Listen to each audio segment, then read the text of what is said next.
The Brandon Peters Show may contain explicit language and detailed plot points. For more information on the show, stay tuned to the end of the episode.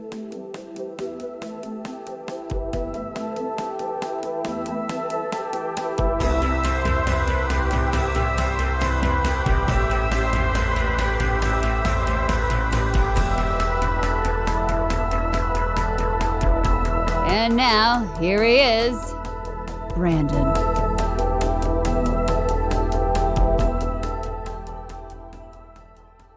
Ho, ho, ho, kaboom! Welcome to the traditional holiday episode of the Brandon Peters Show. And keeping with that tradition, joining me is our jingles man, jingle all the way man, I guess. Yeah, author of Chinatown Troubadour and such other classics as Pigeon and Bastards of the Revolution. It's Pres Maxson. Oh, dude, happy holidays. Yep, happy holidays. Thank you so much. Thank you so much for having me back. This is this is a holiday tradition I love. I look forward to this. You remember the one time we did it like early morning and we had like coffees and stuff? We were like, you're right. That was the year we talked about the Folgers commercial. Yeah, it was the Folgers commercial, but we just did it and it just felt right. And you know what's funny is like you have had a knack, like I picked this time, but you've had a knack for picking these. Like the Folgers one still does well to this day. Like around this time of year, it picks up. It continues. And then the Dukes of Hazzard one was a massive hit last year. Wow. I had to like answer stuff on my YouTube channel. Like people question, and I was like, okay, that one did quite well. So yeah, this is a great tradition here. I love it dearly. And this year we're discussing the 1984 television movie, The Night They Saved Christmas. But first, Press, you just passed 6,000 copies sold on Chinatown Troubadour. Is that correct? It's 6,000 copies across all my titles. Across all novels. Okay. Yeah, but I mean, I'll just, the Cliff's Notes on that is I've been an independent author now over 10 years. I had my sort of 10-year anniversary of the first book getting published earlier this year, way earlier this year. Mm-hmm. And here's the thing. I don't have a traditional publisher. I don't have their budget for distribution or promotion, but I do have a wonderful PR agent who has gotten me like media mentions that I never would have been able to get on my own.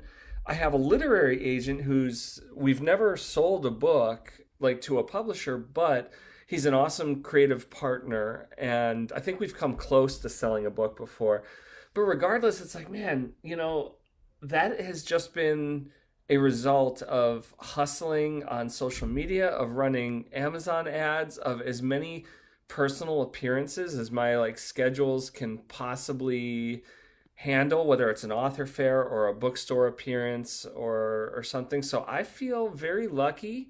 It doesn't mean 6,000 people have read the books, it's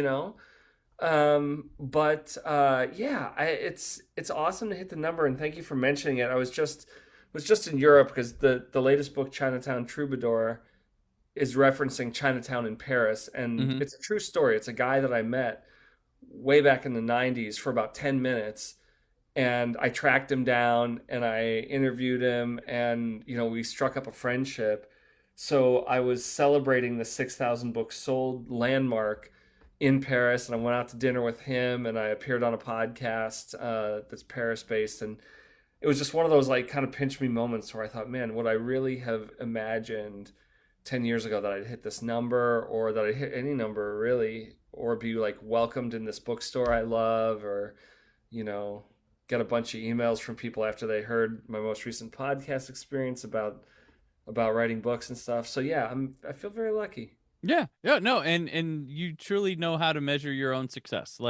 It's a subject that's come across a lot on my podcast about reevaluating in your life and knowing what success truly is. And I mean, it's not, we in the United States, always look at it as a monetization type thing, like money. And it really, that's great, but you can have a very successful life in arts and other things, even in sports, and not having achieved what is the stereotypical thought of success. And that's what former guest of the show, Chelsea Christer, has always instilled upon me. And it's been a thing me as well. Cause I mean, they talk about you're an author and stuff, but they say, you go into any bookstore the local bookstore, Barnes and Noble, and you see the books on all the books on shelves. 90% of the people that put a book on that shelf, they wrote it. They still have a normal day job. They still, 100%. and Yeah. I don't think people understand that. And just getting it written and published, that's success enough.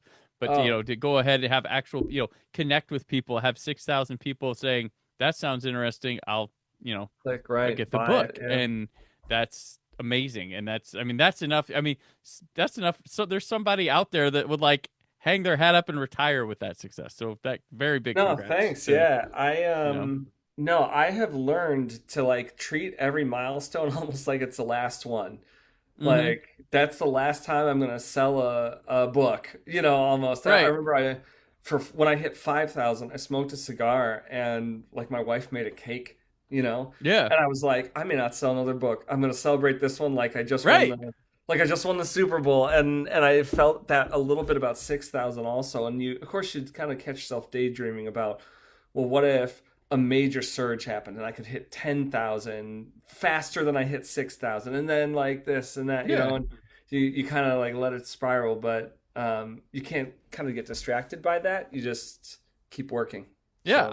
I recently I have an essay published in a book that came out back in October. I have 2 more books coming out that I have essays in next year, and like I've signed a book, which is odd to do, or signed many books actually. Like it's like, okay, cool, but like it's people just don't give up just because you think you're far behind and stuff. You can self-publish and have great success. Oh, for sure.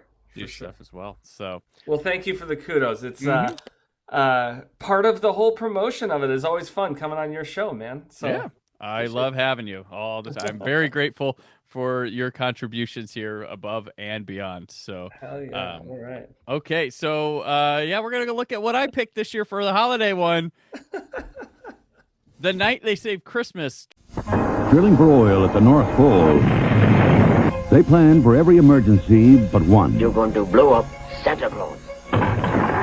Jacqueline Smith and Art Carney. You're gonna ruin Christmas forever. You'll believe in Santa Claus the night they saved Christmas. Thursday. Directed by Jackie Cooper. Written by Jim Maloney and David Niven Jr. on a story by Rudy Doctorman, Jim Maloney, and David Niven Jr. And yes, his dad is that David Niven. Yeah, the James Bond David Niven. Yeah. Wow. Starring Jacqueline Smith, Paul Lamatt, Art Carney, Paul Williams, who also scores it, Scott Grimes, Billy Curtis, Mason Adams, Ann Haney, and June Lockhart. The movie is about Santa's home being threatened by an oil company that is blasting in the North Pole. It premiered on ABC on Thursday night, December 13th, 1984. It won an outstanding children's program. Did not win. It was nominated for Outstanding Children's Program at the 37th Primetime Emmy Awards. The competition, here are the other nominees. Punky Brewster, An Ewok Adventure, which was later retitled Caravan of Courage, and Reading Rainbow. If you want to get nostalgic for 80s upbringing, there, all beaten by American Playhouse. So, I mean, that is a list right there. Right. That is wild. Yeah. So why did I pick this really wild movie? When I was growing up, for some reason, we always watched this like every year when I was a kid. My mom liked it a lot. It's it's on TV. We gotta watch it because they would re-air this movie a lot. We had a station called Super 55 Fox, and they aired it once, and I think we taped it off TV once and had it on the tape. And it was something every year we busted this thing out and watched The Night They Saved Christmas. In addition, they had you had the Rudolph, you had Frosty, and like all the traditional ones. And there was do you remember the California Raisins Christmas special? Yeah, vaguely, but I haven't seen it. Yeah, I was a like nut for like stop motion stuff back then. Yeah, it like creeped me out, but I also enjoyed it for some reason. It was weird. It was like always the raisins were very much in the wheelhouse of like Pee-wee's Playhouse in terms of the stop motion animation. Pee-wee's Playhouse, which has an epic Christmas special. We watched that. My family watches that every year. Yeah. It's probably the best Christmas special ever. Like my kids, whenever we're putting up the tree, Yeah. they're like, we have to watch Pee-wee. Where's Pee-wee at? Pee-wee, Yeah. Pee-wee, Pee-wee. And so this year, when we were putting up the tree, my daughter had a friend that was over already. She's like, watching Pee-wee, and she's like, her friend's like, what's Pee-wee? She goes, you don't know what Pee-wee is? Yeah. What? Unsurprising. And then she's showing her, and I could tell her friend was, and her friend who is her friend whose mom is Jewish, and then her father's British, like, was like, what the fuck is you can tell in her eyes, like, this is wild. So I'm like, this is a fever dream. If you don't know Pee-wee, it's a fever dream. It's a fever dream. So, but that one is, and I watch it today being like, man, this thing's freaking brilliant. Like, this is an amazing variety show, parody and craziness, and just open to everyone. Like, it's so wonderfully put together. So let me speak directly to the audience. I want to give it to press about The Night They Saved Christmas. I'm just speaking to the audience. Now that Brandon has teed you up with his personal experience, this is what awaits you when you watch this movie. It is a time capsule. It is a souvenir of early to mid 80s TV movie holiday glory. I mean, it's got everything you want. The cheesy special effect, the weak dialogue, the like kind of elaborate but also gorgeous but kind of cheesy sets, you know? I want to talk about the score specifically, but I won't dive into that. But it has like this 80s score that's like perfect, and it's the kind of movie that you're like, why is everything so dramatic when it doesn't have to be? But it kind of, the plot is dramatic. Someone's going to blow up the North Pole, essentially. But it's like every minute, I don't know. It's a perfect callback. I can confidently say I'd never seen it or really heard of it before Brandon said we were going to talk about it. So I went off and I watched it, and I swear I think it's in my now. It is right in there with the yearly watch. I have everybody has their yearly holiday watch list. Yeah. And mine includes stuff like the Dukes of Hazzard Christmas episode, plus the Willow Creek Christmas that we did last year. Pee-wee, of course, the Star Wars holiday special. Mm-hmm. And now this fits right in. We don't have the TV specials anymore, the special episode, because everything's like, well, they might, but I don't watch network TV very much, so I wouldn't know. But in the streaming stuff, not really. But because everybody remembers the Full House episode where they got laid over and Santa showed up, and you know who played Santa in that episode? I can't remember. I know it's somebody, but it's Sorrel Brooke, who's Boss Hogg from Dukes of Hazzard. That's right. So everybody remembers those episodes, and because we don't really culturally get together to watch a program at the same time anymore. But yeah, this is it's got your star. I mean, it's got Paul LeMat from American Graffiti and many other movies. Jacqueline is a Charlie's Angel. I know. Well, I recognized her name. Mm-hmm. But as we watched this, there were other actors, not to interrupt you, but there were other actors. I was like, oh, that guy, like Scott Grimes, the kid. Yep. I was like, is that him? And then I looked him up later, and I was like, oh, my gosh, it's him. But pre-Critters, I think. Yeah. It was before Critters, and then he goes on to Party of Five, of course, and more recently been then the Orville. Big child star. Art Carney as Santa Claus with a hearing aid. I know. That was amazing. And I was like, June Lockhart is Mrs. Claus. I'm like, you're a very nice looking senior citizen, Mrs. Claus. Well, what's her name? Haney. Anne Haney, yeah. Anne Haney, she's in everything. She's the boss of the oil blasting company is in there. Yeah. It's all, and Paul Williams always playing weird people, and he also double duty with the score as well. So can we talk about this for 1 second? Yeah. I mean, I have a particular POV because my musical life these days is less trying to be a singer-songwriter, less being in bands, and more doing things like jingles for Brandon Peters, or I have a podcast that I make music for, not weekly, but almost. I mean, I do several new tracks a year for them. So I pay extra special attention to scores. So first of all, this is a wild fact, and I looked this up, and I'm going to read it now. So Paul Williams, I recognized his face as an actor because he's a recognizable face. What I didn't know, so yes, he scored this, and when I was watching the credits of this movie, I didn't catch that Paul Williams, the actor in the movie, is the same Paul Williams as the score. But he wrote An Old-Fashioned Love Song for Three Dog Night. He wrote Cried Like a Baby for Bobby Sherman. We've Only Just Begun for the Carpenters. He wrote Rainbow Connection for the Muppet movie. Like, this guy he's huge. He's massive. And then I'm like, I heard this score, and I'm not going to sit here and say I could have done it better because I legitimately don't believe that's true. But I also felt several times where I was like, this scene would feel way different if the score wasn't doing what it was doing. And I think that added to the cheese factor. Like, there was like this like sappy kind of like drench it with strings orchestra thing. And the guy's just coming home and hanging up his keys. It's like, it's not... It's like, dude, it's not that deep. Do you even need a score right there? I don't know the answer, but all I know is I heard the score and I was like, what are we doing? You know? But it's kind of a sign of the times, and that adds to the charm of the movie, probably. Well, and who knows how this came about? I mean, was Paul Williams initially brought on to score it too? Or were they like, did they have a score and were like, oh, we don't like this, could you whip something up real quick?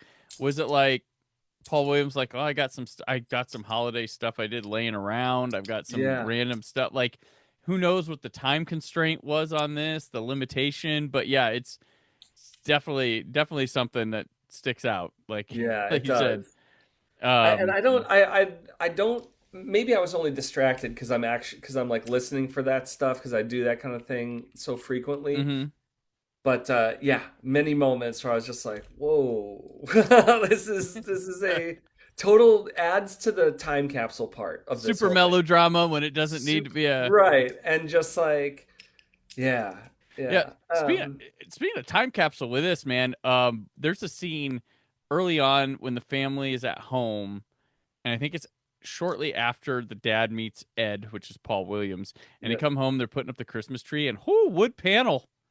Oh, wood panel house fireplace. I'm like, wow, that is right there. No, it is right there. So for all you listeners out there who have never heard of this movie, the basic plot. Did we even talk about the plot? Yeah. So the plot was I went over a quick one, but you can lay it out more if you want.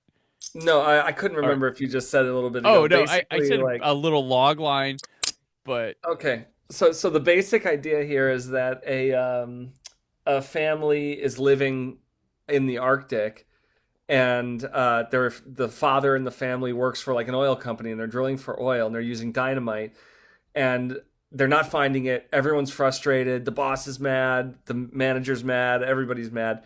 And then all of a sudden, Ed, Paul Williams, shows up, and he's like, oh yeah, I'm an elf. I'm sent from Santa, and you got to cut it out with the dynamite, guys, because you're going to blow up the North Pole. And there's a little more to it than that, but that's like basically it. And of course, no one really believes him. They think it's a prank. But like this one little kid, like the troubled kid of the family, seems to like kind of be into it. And the other kids are like, we don't believe in Santa. And the kid, it's the year that kid's going to find out there is no Santa Claus, kind of. Right. Yeah. So just the mom, Jacqueline Smith, and the kids agree to go with the elf to meet Santa. And that's where all is revealed. And she's sort of bought in. And Santa explains the situation, and then, hijinks ensue. Some kids get lost in a fog kind of situation. Well, what happens is, like, the dad... So they go... So Jacqueline Smith, the elf shows up at their house. Yes. And he's like, I'm going to take you to show you. And he's got this old World War II, thing to drive on the snowcat. And the dad's like, I can't go. I got to work because I'm an 80s, 90s dad, and all I do is work. Yeah. And so they take them. They go to the North Pole. They're all convinced because they meet Santa. They see the elf. Yeah. They sing songs and stuff. Yeah. And and so they go back and like, oh my gosh, it's real, da da da. And they're like, oh, he drugged you. Yeah, you were given a that? hallucinogen. Yeah. And then the two older kids in the middle of their night are like, we're going to go warn them because dad didn't believe it. And so they leave off in the middle of the night and get lost. And the mom goes after them. So the dad and the kid that still believes in Santa Claus are left together. Right. And he's just like, Dad, why do you suck? Dad, why? He's like, oh. And the mom and dad are already having troubles because she's like, I'm taking the kids back to the States with me because before all this happens, they're having drama. And then they go back to warn Santa, and they're somehow, some way, convincing happens. They stop. The dad's like, I quit this job. Well, remember the dad and the boss like see Santa at the very end, and they're like, oh, and they strike oil where Santa tells them. They strike oil where Santa tells them to strike oil. Mm-hmm. Then they see Santa flying. Stop motion Santa flying, yes. Yeah, and they're all like, all is now good. And the dad gets, the boss like offers him a promotion basically. Yeah. And the dad's like, no, I'm like, my wife wants to go back. I'm taking her back. I'm going to offer you generational wealth. No, I'm going back. Yeah, no, I'm good. Yeah.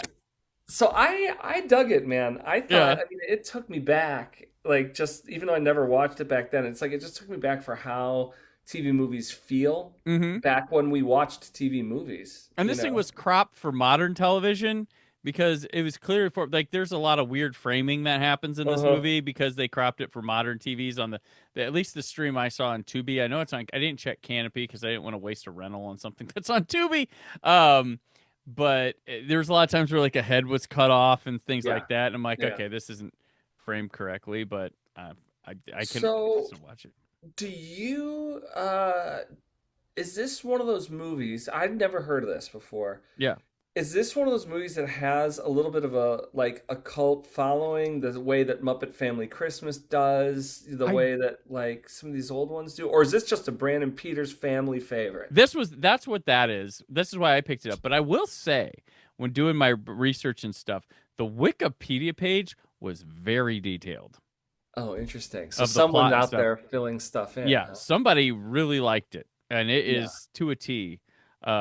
What if it's Paul Williams? That's right, yeah. So there is that. I do like, with you were talking about the effects in the movie. I'm a sucker for matte paintings, and there's some nice matte paintings in this movie. So that works for me. Yeah.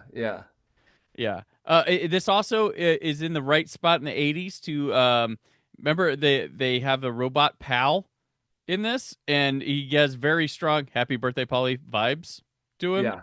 And we were just, it's funny because I just did a commentary recording last night for Out Now with Aaron and Abe, and we were talking A View to a Kill, the James Bond movie from 85. That also has a robot that looks damn near just like similar to this one, and we're like, wow, what's with the Happy Birthday Polly robot?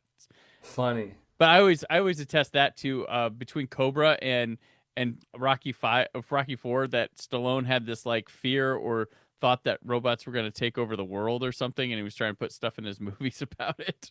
Funny. Just really weird.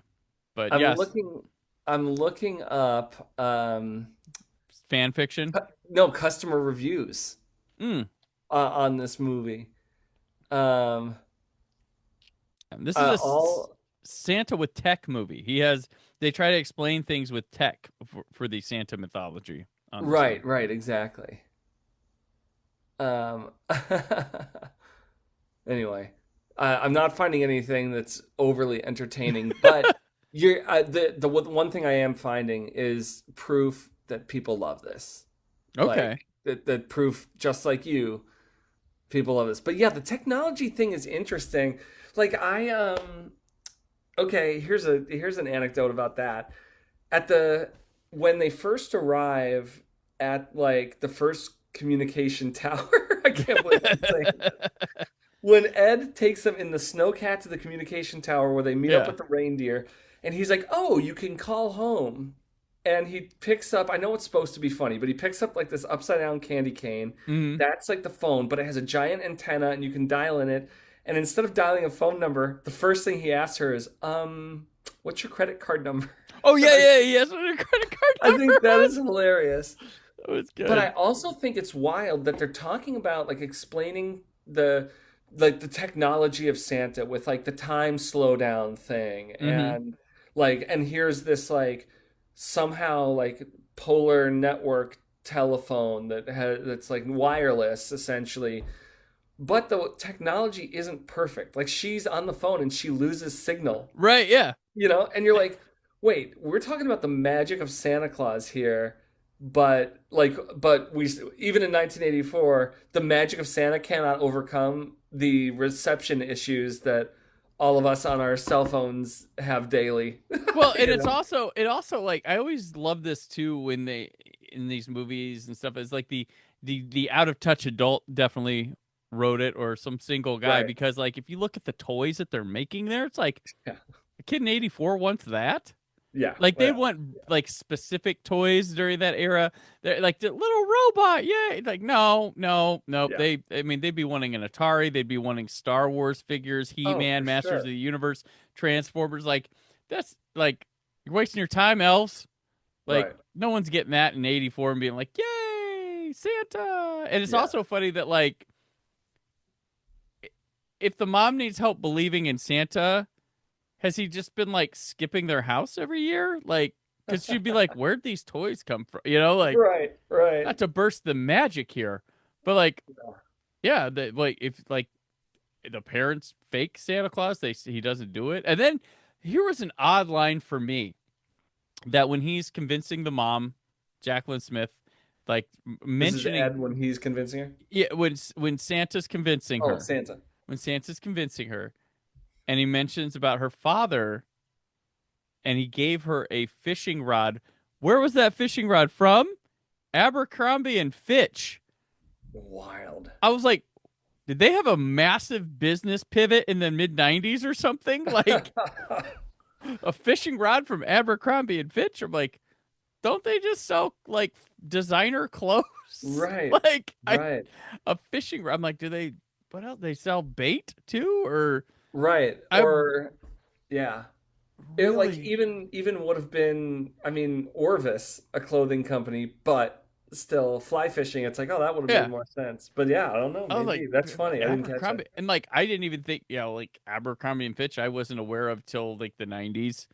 So Yeah.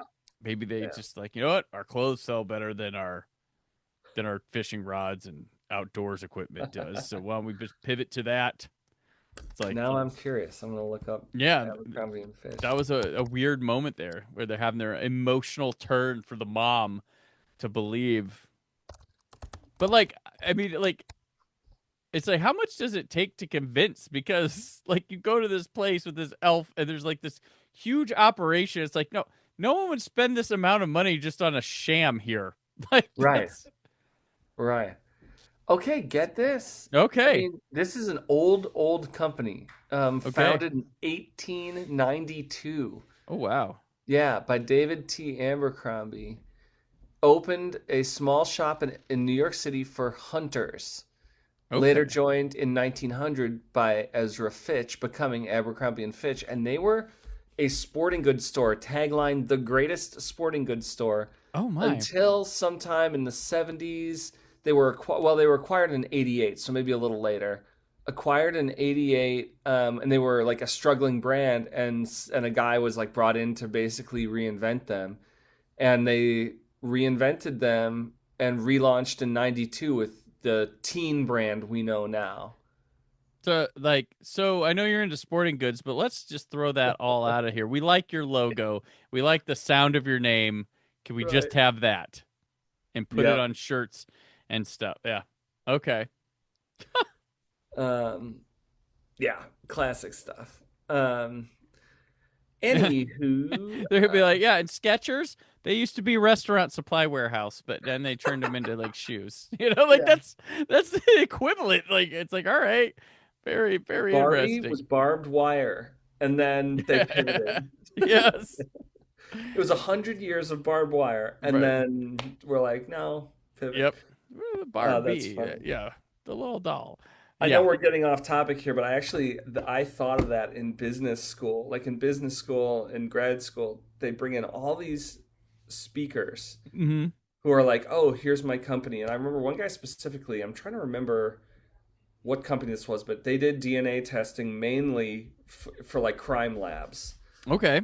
And he was like, "I bought this company. There was nobody in my like local area, like it was all being outsourced to larger companies. I realized I could do like I bought this small company that had a lab and we like transformed it and we did it." And then someone asked him his history, and before that he was like, "Oh, before that, I had a small company that did paper copiers, like a rival to Xerox, and before that, I had a small company that like did outdoor fencing, and you're just like, wow, okay. So for some people, the pursuit of business isn't necessarily a passion project as much as it's where do you see an opening in the market to make money doing something, and then you go and do that thing, And maybe that's what happened with Abercrombie and Fitch. Like, hey, we were doing all this sporting stuff, the world's greatest sporting goods store, but hang on. That's not where it's at anymore. Let's think it through. It's not invalid, but it's not certainly something I can relate with. Those sporting people need clothes for when they're not sporting. That's true. Yeah. Well, that's smart. Yeah. I just like doing business. Like that's the. Okay, I mean, there are tons of people let's... that get brought in to like rebrand things and do different like type of models. So let's talk about this for a second. Okay. Getting back to the movie. Yes. Speaking of what people are wearing, when Ed the elf shows up. Oh yeah. And he's like standing on the couch and he's wearing like this red shiny-ish kind of thing. When I saw that costume, I was like, here we go. This is like it kind of had Oompa Loompa vibes at first. Yeah. But that's another element that adds to the 80s relicness of this is like the whimsy in the costuming at North Pole City and the sets. Like, I do think there's a lot of charm in, like, I know you said like painted backdrops, but then also like constructed sets. Yes, sets and stuff. Yeah, that's why there's a movie that a lot of people dog, but I'm just like enthralled by because I enjoy looking at those sets and map paintings and stuff is Conan the Destroyer, not Barbarian. It's the sequel that people didn't like, but I'm like, oh man, these sets and the map paintings are so cool to look at, and I think the movie's okay itself. It's not as good as the first one, no, but I still enjoy watching this. And I look back at the 80s, early 90s stuff, well, they're relying heavily on set building and map paintings, and I really like that look of it. It just feels like to the touch, and some map paintings are very impressive with what they do. And I know computer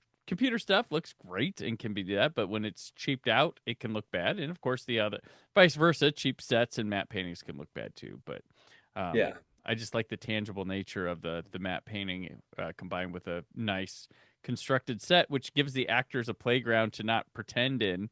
They can actually naturally move around and know the scale of what they're in for. You know what this reminded me of in some shots, especially the North Pole City set? Because like when you're in the house, when you're in the house with the family, it looks like, not like a sitcom set, but it looks like an 80s TV movie set. It's very sign of the times.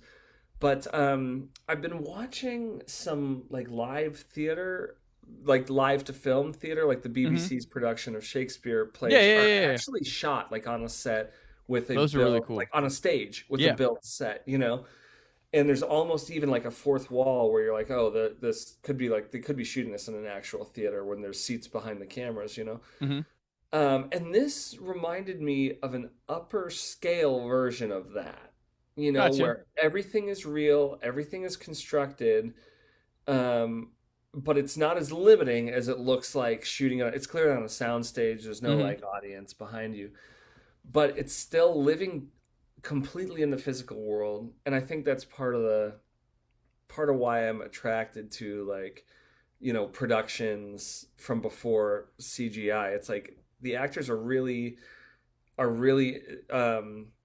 interacting with things and doorways and views and stairways and like what they see, we see, and it's not like, oh, they're on a soundstage somewhere and they're adding all this other stuff in. I like that aspect. Yeah, and they composite against it nicely. It doesn't, Yeah. CG backdrops you can be like, they're not really there. They're not there. They're not there.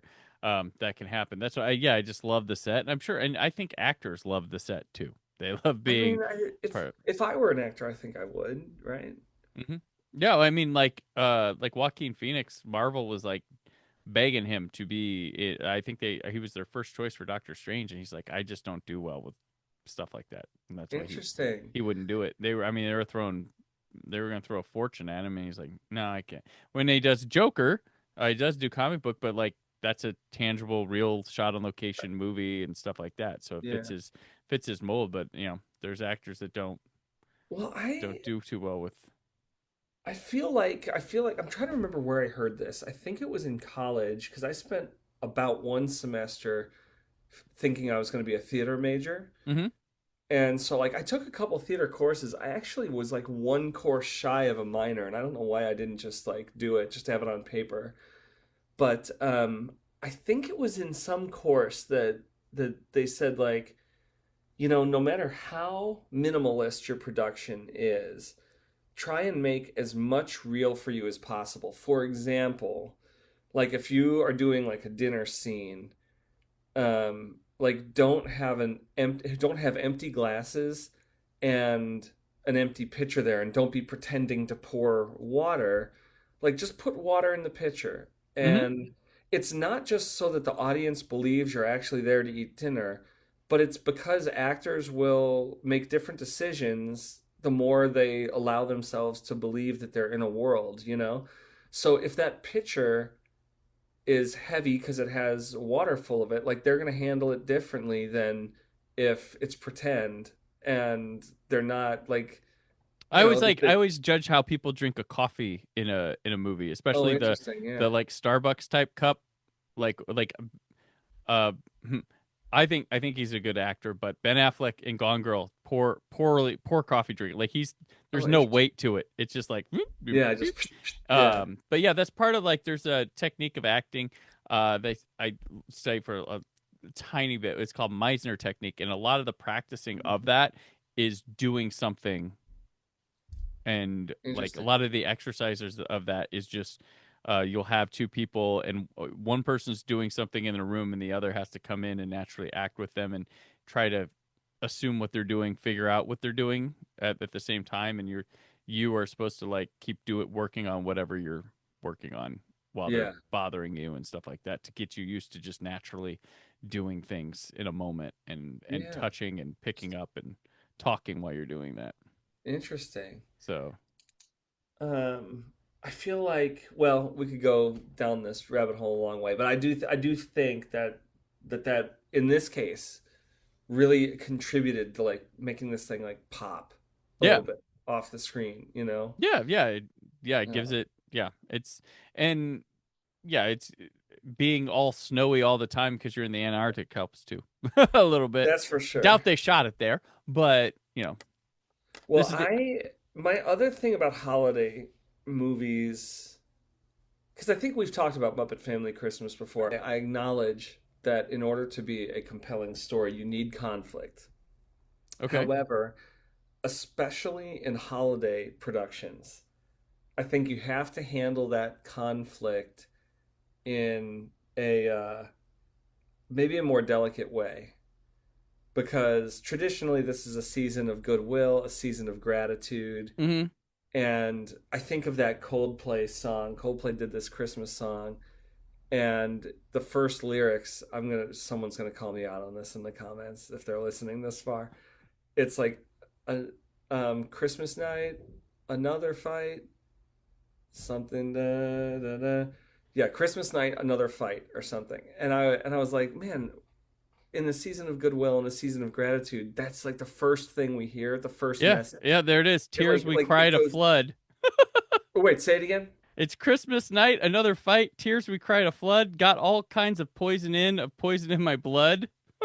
So I remember when that song came out, I just was like, wait, this is the season of gratitude. This is the season of like goodwill, and like we're starting right off the bat with like some painful imagery. So I say that because I think about this, like this movie starts off with all the classic, holiday pain of work stress, a boss who seems insensitive to holiday working hours, a marriage on the rocks, a troubled kid. Like this is the perfect storm of all that coming together. But I think they're on the right side of it. I mean, like the Muppet Christmas movie that we have done before, the Muppet Family Christmas, it's like pretty softball conflict there. Yeah. This is like, and I think this adds to the cheesiness and the drama, is that like, oh, we're talking like hardball conflict. Right. But we're also talking about like an elf in a crazy red thing showing up, and the prototype for Buddy the elf, because he's the only one that size. yeah, you're right. And then it's like, oh, you're also suspending disbelief on the snowcats going 100 miles an hour. Like, okay, So yeah, I thought that was an interesting aspect of this, that I was kind of like, oh, I think we're on the right side of this line in terms of storytelling. But well, your Coldplay lyrics remind me. There was when I worked at Circuit City in college. Mm-hmm. 1 year, Destiny's Child came out with a Christmas CD, and it only had 6 songs, and they played it on repeat all the time. But one of them had the lyrics, "I got your back on Christmas Day. I got your back, got your back, got your." I'm like, what is happening on Christmas Day? Yeah. She needs someone's back.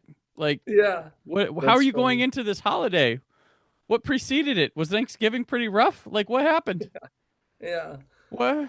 So, is it just like a giant family wrestling match? I don't know. Or... I don't know the rest of the lyrics. I can't tell you the name of the song. I just remember being hot. There's like, "Girl, got your back, got your back, got your back on Christmas Day. Got your back." I was like, oh boy. Like, wow. It's drama on Christmas. Yeah. So crazy. But yeah. Well, anyway, thank you for the recommendation, man. Yes. I enjoyed it. No problem. That was it's a wild one. You can find it in a lot of places to watch. This episode's dropping on Christmas Eve, so if you need a little something to watch today or tomorrow or over the weekend to reminisce on the holidays, this is one for you right here. The night they saved Christmas, and they sure did, and they saved each other in the end. It's not just saving Christmas; it's saving an entire city full of thousands of elves, and saving a company by finding the right spot to drill oil. The most important thing about Christmas, right? Oh, it is finding oil to drill. Oil, the most American Christmas tale possible. Oh, okay. Well, that'll do it for this one. Another holiday in the can here. Thank you for joining me, Press. And where can people keep up with you? And what do you got to plug? Yeah, please subscribe to my Substack, which is Press Maxson, my name, .substack.com. Or, of course, you can find me on Instagram at Press Maxson. All right. I'm on the socials at Brandon4KUHD. Subscribe to the YouTube channel, please, where you can get my 4K and Blu-ray reviews. Next week, Monday, I'll be unveiling my top 10 4K Ultra HD Blu-ray releases of 2025. And on Friday, Shelby Deal of the Normies taps in for Chris Johnson to join me for the top 10 films of 2025. Till then, stay film positive. Thank you for listening. The Brandon Peters Show is a Creative Zombie Studios production. Produced by Brad Shoemaker and Brandon Peters. Written and edited by Brandon Peters. Announcer vocals by Jessica Alsman. Theme song by Metavari. Web design and show art by Brad Shoemaker with Brandon Peters. All music and clips featured in the episode are property of their respective studios, and no infringement is intended. Additional information on this and other episodes at BrandonPetersShow.com. For any inquiries, press opportunities, or sponsorship, contact mail at BrandonPetersShow.com. The show is available on Apple Music, Spotify, or anywhere podcasts are found.